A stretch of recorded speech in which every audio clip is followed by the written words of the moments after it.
Hi, I'm Paul Santinello. Welcome to The Upside, the show where we talk about all the good things that are going on in the town of Long Meadow. With me today is my special guest is Barry Jarvis. Barry is the director of our Park and Recreation Department. Thank you for coming. Thank you. Today we're going to talk about what's going on in Park and Rec, the spring sports that'll be coming up, talk a little bit about our fields and what we're doing there and so forth. So we'll lead it off. And Barry was here about a year ago. So and just when this is being taped, yesterday there was a fire in the high school. It was not a major fire, but LCTV wasn't affected. They wouldn't even let these people evacuate. And because Gerald Duquette hasn't been taping here lately, we're kind of wondering if he was connected to the fire. But besides that, you know Gerald, don't you? I do. Yeah, so he's on the dangerous list there. But so I'm sorry, I didn't mean to put you in that position.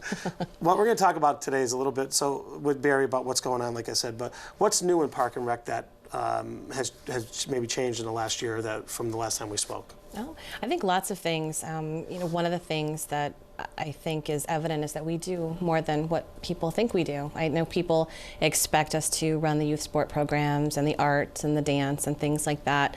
We've undertaken some new ventures in the last year. First one being that we now are a passport agency. So people can come to us with their passport applications. We can process them for the U.S. Department of State, send them out. And the other thing is that we opened a small store in the community house.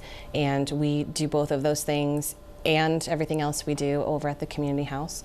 And both have been very successful so far. So we see a lot of foot traffic, more phone calls, more hits on our website, which is great. So let me ask you first about passports. Yes. Before you had to go to the post office, and I think Enfield was the closest one you could go down to. I think so, yeah. And is the wait time for someone when they apply for a passport the same as it is going through the post office, meaning you don't instant issue, you take the pictures, send them. You can actually take the pictures for people too, right? That's the one thing we don't do yet. Oh, we don't do pictures? We don't do pictures yet, but we the wait time is essentially the same, but what is maybe a little bit different is the actual wait time when you're at our facility.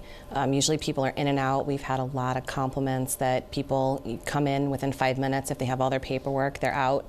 It's usually 4 to 6 weeks that it takes through the mail, and people have a variety of options and where they can get the photo part taken. There's 3 places here in town. CVS takes them, AAA takes them, and the UPS store right here in town. So people come to us with their documents, with their application. We process it quickly, send it out, and we've been hearing within 2 to 3 weeks. We don't want to promise that because it's 4 to 6, unless they want to expedite it, and then it can be even quicker. Okay, so if someone wants to come in and get a passport, you walk into the community house, you take a left, and there's the Park and Rec office. Yes. Okay, just so you know. Now, the store, what do we have in the store? Well, actually, the idea Where is the originated, store? that's also at the community house. It's in everything we do is in our tiny little office. But we do a lot, so it works out. We're starting small with little items.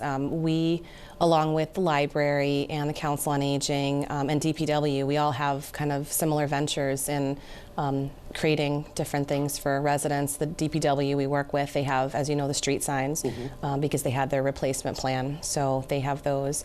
And the library. Those are in the store? Those are not in the store, but we cross-market them. You do, okay. So we let people know when they come to us for our items, and our items are small, and the idea is community pride. So we have things like aprons, pins, magnets, mugs that all have our logo on them. A couple other things too that are kind of neat things. And then when people come in, either coming in for a passport or to register for a program, they might see things from the store. And we let them know about the other items in town too. Again, through the senior center, they have their thrift store. The library has the book nook, and the DPW has the sign. So we're all cross-promoting, and we've all benefited from that, which so is now, nice. where is the store? And is it in your office? Or It is. It is in the office? It is. Everything's kind of smushed together in There's our like 6 office. people in Park and Rec working in one cubicle, and then the rest is all these other Exactly. things. So, that's it. So it's again, the same place you're going to walk in to go do your passport, you're going to go in and look at, and the items for the store will be there for people to see. One of the things is you talked about the cross-selling, and if you don't know about it and you live in town, there's a great thrift store up at the senior center, Council on Aging, which is people have donated items that you can get there at great prices. There's everything from clothing to office products and that type of thing. And then the book nook in the library, we can buy some used books. And then the street signs Barry was referencing is that the town went through a replacement program as required by the Department of Transportation, and old street signs are available for sale at the DPW. And I don't know, I'm sure you just go down in the office there and they'll help you. So, all right, so we have a store, we do passports. Anything else in that regard? Well, I think we do everything. I always tell people that. You know, we take a lot of different phone calls for different things. We do all of our programs. We also are in charge of renting all the public buildings in town. So if anyone has a function that they want to make use of one of our public buildings, they would call us for that. Okay, so which buildings? I know it's the Old Town House, Old Town Hall, which is across from CVS, Rinaldi's area. Yes. The community house. Yes. And what else?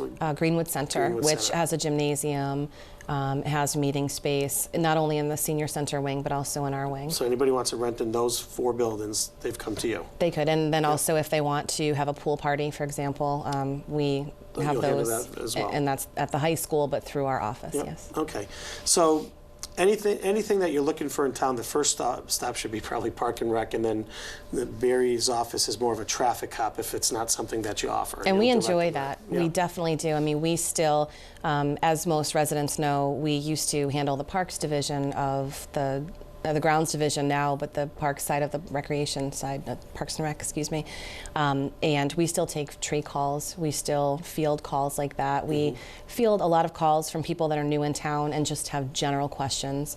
The town has the website. We have our website, so we always reference those 2 things. But we enjoy that. We enjoy talking to new residents and taking all kinds of calls. So. Right. And I joked around that there were 6 people in one cubicle. How many people are in your office, including you, on any given day? There's 3. There's 3. And so I just want that's what I wanted to say. I want people to understand there's 3 people that are running all these programs that we have in town, running a store, running a passport program.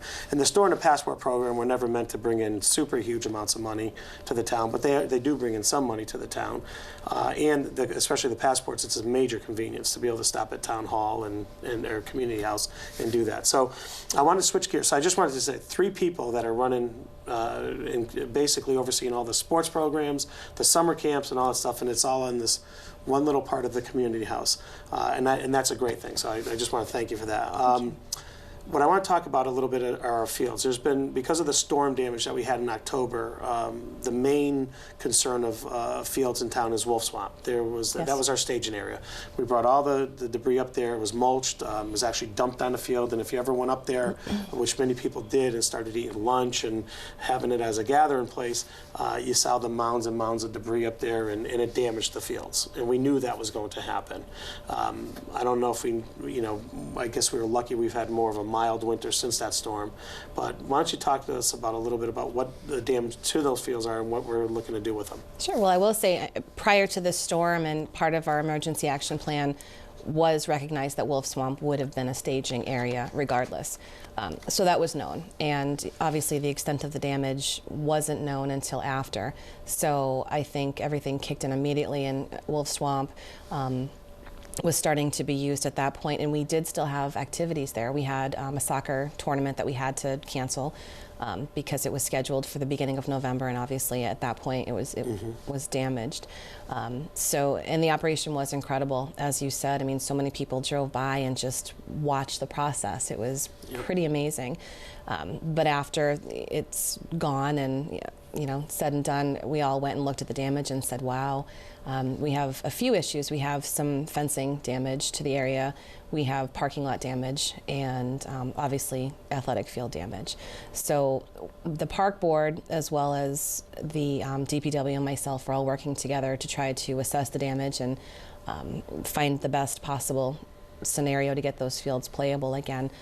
Right after the storm, I can say that the spring sport associations immediately started calling and saying, what are we going to do? I mean, we're heavily reliant on Wolf Swamp for our spring sports, for t-ball, for Little League, for baseball, men's softball, girls softball, and boys and girls lacrosse. So we use the fields quite a bit. I'm confident that there is a plan in place through the DPW. They're looking at replacing the areas that need to be replaced, fixing the areas that need to be fixed, with the goal of the fields being in operation again the beginning of May. Okay. Which is very good for. Now, I thought that big mound should have been left there for the men's softball to give, see if they could hit it over. A little. They probably could. Little testosterone challenge there, But there's two things I want to mention with that. Is that Wolf Swamp was the only place in town that we actually could have run this operation. People said, why don't you take it down to the meadows, and there's environmental issues down there and that type of thing. And secondly, it actually had to get DEP approval, the Department of Environmental Protection, to run that up there. So, and the damage, my understanding is that a lot of that will be reimbursed through FEMA eventually. Yes. To put those fields in the parking lots back to where they are. So we're going to have to do that first and then submit the bills. But just so everybody knows is that we had no choice about where, because of the amount of debris in town, is that was the only place that we could do this. So, and we all knew going in that there was going to be damage to the beginning. So, I mean, hopefully if it is, we do have the spring sports that are going to be played there, that there might be some inconveniences, but hopefully it's not going to interrupt the majority of those sports. That's our hope. And again, I will say that it was a predetermined site. It was predetermined prior to us even having any knowledge that we were going to have a big storm. Yeah. I mean, it made the most sense to have it there. Again, nobody knew the scope of the damage. I mean, if it were a regular storm, perhaps it could have just been dealt with in the parking lot and had minimal damage. But just the volume of trees that we lost and the debris, I think everyone did the best that they could, but now recognize, okay, now we have an issue. So we're looking at some alternatives, alternative spaces for particularly the lacrosse programs that have the largest amount of field space needed, and then the other sports, hopefully, the beginning of the season, again, really depending. We've been lucky with mild weather. Right. If we get hit, I mean, it's all variables are unknown. If we get hit with snow, it could delay our season where, perhaps it's not as big an issue, but maybe having practices elsewhere and initial games away. So when the seasons start in April, by the time May games come, we can actually use that space. Yep. And there's, besides that field, there really wasn't damage to most other fields in town. It was in our parks. And correct. One of the things that, as I take my dog for a walk through Bliss Park, but what's the other one that I'm thinking? Laurel Park, yes. I can't think of the name. And you go in there and you see the amount of trees that had to be cut down and the trees that have fallen over into the pond and into the little streams and so forth. Have you had plans or talks about what we might be doing in the parks to try to clean that stuff up? I have. I think probably the question would be best answered through the DPW. Okay. But I can tell you that I know the company that was hired through the town before they left took care of some of the tree damage in Laurel Park. And the grounds crew internally has been going around the park, again, attributed to the nice weather. They've been able to go out and take care of limbs, starting with the playgrounds and the general parks first, and then eventually getting to the trails where people are walking. And especially the Bliss Park where we have the playscape, those areas had to be done first, just because of safety for town residents. But those little trails, I mean, and seeing the damage, shortly after, I went in there with my son and the dog, and you're looking around and you're saying, oh my gosh, look at where trees were cut out, there's significant amounts. There's areas that you couldn't see before. Now it looks like we purposely cut them out to see the ponds and so forth. But the one good part of it is that there was a little marshy area that people built a bridge out of the fallen trees, so you could walk over without getting wet on one side of the pond. But there's been some significant damage in those parks that are not really seen day to day. But and most of us too. I mean, when we're looking at the damage, we're looking down, we're not looking up, and if we look up, I mean, perhaps it's even worse or just as bad, because we had some issues with limbs that were in danger of falling, and most of us, again, don't look up, but when you did, and the grounds department has been taking care of that as well, which is good. Okay, so on to some good news. Pretty soon, everybody in town is going to receive that nice big blue catalog of all the spring sports that are coming up. There are all the spring events coming up in the spring. So why don't you talk a little bit about that, when people can expect to receive it, and what are some of the things in there besides the sports that they might find of interest? Sure. We have, we're putting the final touches with our composer now. So our goal is to have it in people's mail by the third week of March. And that brochure will cover everything from late spring all the way through the end of summer. We also collaborate, again, this is the fourth year, I think, that we collaborate with the school department with summer enrichment. So all of their programs can be found in there as well. and also library programs and council on aging programs. We, again, in the spirit of cross-promoting things, we have a little bit of everything for that. Spring sports, believe it or not, with spring sports, we register in December and January. So we're pretty close to being done with that. And we're always kind of not a step ahead, but certainly a season ahead. So people can expect to start having to think about their summer plans and camps and things like that. Okay. If someone's missed spring sports, sign up. Because I mean, I still get some emails, and my son just went into high school, so I still see them, and they've been quite regular. But if they've missed them, who do they contact? They can contact Park and Rec and say, who do I contact for they my would call particular us. sport? Right. Typically, they haven't missed it, and even when this show airs a couple weeks from now, they will not have missed it. Usually February vacation is when people are putting the final touches on what they would like to do for the spring. So they can call us, they can see us. Typically what the associations do is they have registration nights in January and the beginning of February. And at the end of their registration process, they turn the forms over to Parks and Recreation. And then we'll take them until either all the teams are filled or until the deadline, which is typically the end of February, beginning of March. So people still have some time. Plenty of time. Okay. Yes. And then what are some, when you talk about summer enrichment, those are the courses or classes they've had at the high school in the past. We were just talking about that last night, where one of my son's science classes that he had, the teacher lit the desk on fire on purpose, and it didn't burn the desk, but whatever it was just, these were all little, probably like 10-year-old, 9-year-old boys that were just and girls that were just ecstatic that the teacher did it and not one of them. But and my kids have participated in that, and so in that program, whatever's going to be offered besides the camps that Park and Rec has, they can register or find the information in there and how to register and where to register. Both, actually. Everything can be done through our office or our website. Okay. The typical Parks and Recreation camps are sports oriented or day camp oriented. They're typically 9 to 3. We have tennis lessons, we have swim lessons, we have an outdoor adventure camp, which is geared for ages 11 to 15, which is very popular. Yep. They go zip lining, they go rafting. Spelunking. Amazing things they get to do.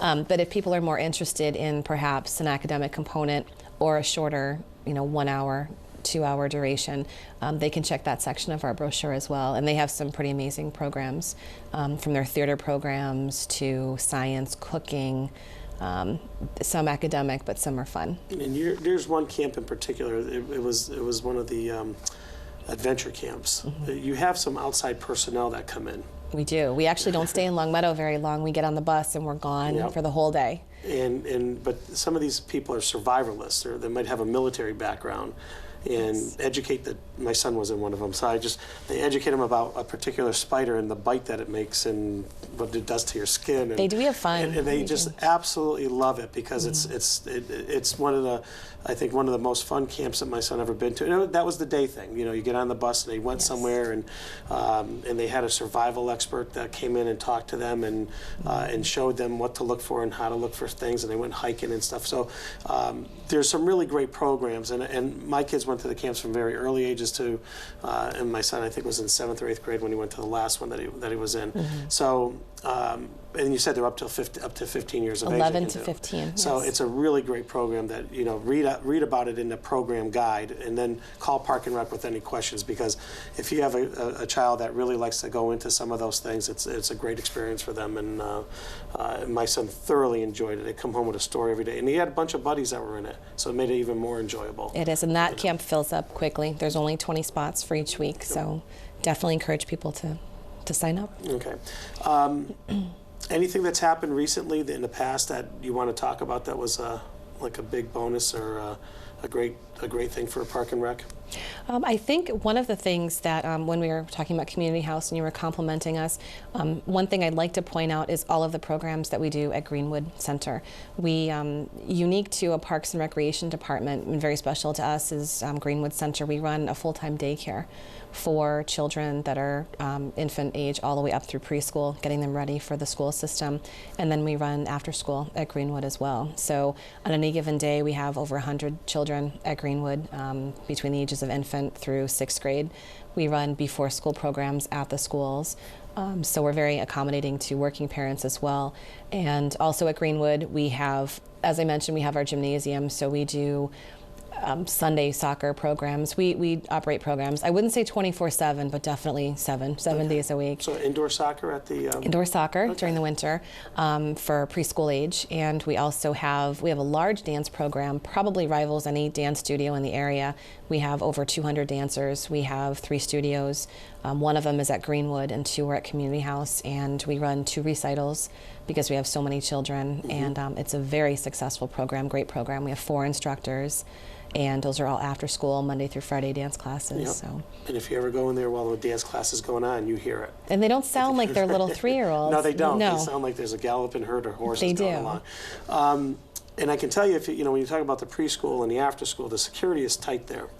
Because one story you don't know about is I went to go pick up my son one time because my wife couldn't make it it was an after-school program, and I think he was in kindergarten or something, and I couldn't get him because I wasn't the second name on the list. Well, that's good. Oh no, it was very good. So I just want to tell folks it's run the right way. Thank you. Yeah, it really is. I mean, I wasn't happy, but it's really run the right way. That's great. Well, it's a public building, and I think that's something that it's definitely unique to our business. Yeah. Most daycares and after-school programs are run through private buildings where there's security cameras and locked doors. We have security cameras and locked doors as well, Right. and sign-in, sign-out policies. And it's segregated. It's in the same building. The Greenwood Center is the Council on Aging, the preschool, Yes. Preschool, after-school care, and the gym. Yes. So people, everything's in there, but they're all segregated. You can't go from the Council on Aging to the preschool to the gym. Doors are locked. Not unless you have a key. Right. I like to think, the building is literally shaped like the letter H. And most of the H is operated through Parks and Recreation, and the last corner of it is the Council on Aging, Veteran Services. And you can get out from the daycare wing to the senior center wing, but not the other way, which is another added value for security reasons. Okay. Anything else that you want to talk about? Just if anyone has any questions, they can always call our office. Again, we like the phone calls, and our website is probably one of our best marketing tools. And Does it have a separate address other than going to Longmeadow? You can find it by going to longmeadow.org. You can find it through longmeadow.org, but it's its own website. It's lprd.net for Longmeadow Parks and Recreation Department. lprd.net. Yes. Okay. And you can find any information on the sports associations, the parks, our programs, passports, the store, anything that you could possibly want to know about our department. Okay. There's just a little noise going on over here, folks, and we think that's Gerald trying to get in the studio all the time, but that's why they're locked, talking about security. But there's still a lot of things going on with the construction of the high school, so if you hear that noise, don't worry about it. What is the phone number for someone to call Park and Rec Direct? If they wanted to call us, they could call 565-4160. Okay. And we're open Monday through Friday, 8 to 5. I know most town offices close at noon on Friday. However, we are open. We do a lot of business on Friday afternoons. Many people maybe take the afternoon off to do some town business, and we are open until 5 on Fridays. And you take credit cards for registration? We do. And for registrations and bills or whatever they're signing up for, right? We do. So we take all of the major credit cards. Okay. So if you have any questions about anything pretty much in town, you can talk to Barry. She knows just about everything that's going on in town. No. She works because part of it, she works with DPW, Council on Aging, the library, in the schools, for all these different programs. So Park and Rec can be a great resource and is a great resource for us here in Longmeadow. What's amazing to me being on the select board is that when you look at the operations coming out of some of these departments that have 3 people in it, or Council on Aging, which has very minimal full-time employees, and running the programs we run out of there, even the library, keeping a full-time library open with mostly part-timers. These are assets that we have in town that you can't really replace, and and the services that are being provided for us as town residents are absolutely fantastic. So I want to thank you again for the job that you do in Park and Rec. And if you have any questions, again, go to longmeadow.org, lprd.net, or call Park and Rec Direct and get the information that you need. So Barry, I want to thank you. Oh, and go to the store because there's some neat items there. Great Christmas presents, holiday presents have passed. But Mother's Day, Father's Day, probably some great Valentine's Day gifts for the last-minute shopper too. They are, and I'll tell you too. What's nice is a lot of our gifts are very small and packageable. if that's a word. So if you have a college student that's away and you want to give them a piece of home, you can always come see us. And they're very small items that are easily packaged. I'm sure Mom would like an apron on Valentine's Day. I think so. Yeah, definitely. and maybe a coffee mug, that type of thing. So, and if you buy, buy now, we'll ship you 2 free or something. We'll get into infomercials later. We'll get something, absolutely. So I want to thank Barry again, and thank you for watching The Upside, the show where we talk about all the good things that are going on in Long Meadow, and we'll see you in the next time.